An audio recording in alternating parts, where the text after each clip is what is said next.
Hey friends, Mindy here in the Garden of Gethsemane. Check it out. Okay, maybe it's not the real Garden of Gethsemane, but we're just going to pretend for today that these are olive trees and I'm in an olive grove, just as Jesus was the night before his crucifixion, the night of his betrayal. In Matthew 26, we find a lot of information and stories, and we could probably teach on this chapter for weeks, but I want to hone in on one thing that I take out of Matthew 26 personally, and it's that Jesus gets it.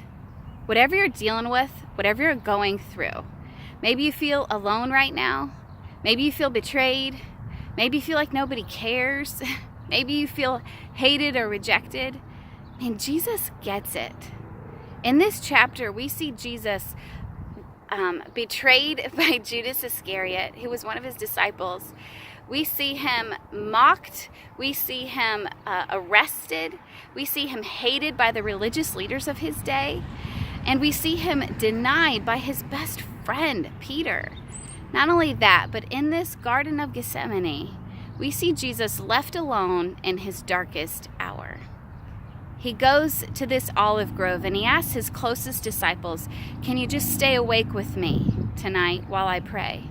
And then he walks a few steps away and he kneels down. And as he prays to the Father, he sweats drops of blood because he's in so much anguish. As he prays, "Father, please let this cup pass from me, but nevertheless, not my will be done, but yours."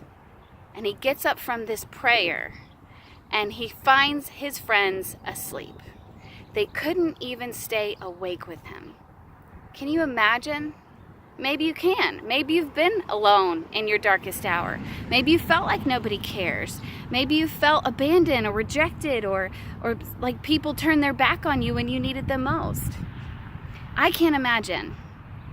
You know, I'm going through some stuff right now. There are people going through way worse things than me. But right now, I've got friends and family and the support of them. And I feel their prayers. I feel their support. And it makes it a lot easier to go through hard times. But Jesus didn't have that. And maybe you don't either. Regardless of what you're going through today, I just want to encourage you that Jesus gets it and you're not alone. That he's with you. The Bible promises he'll never leave you or forsake you. And when Jesus left the earth, he left you with the Holy Spirit to be by your side, guiding you and comforting you through every trial you ever go through.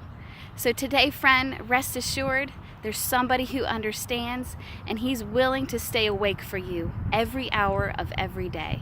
God bless.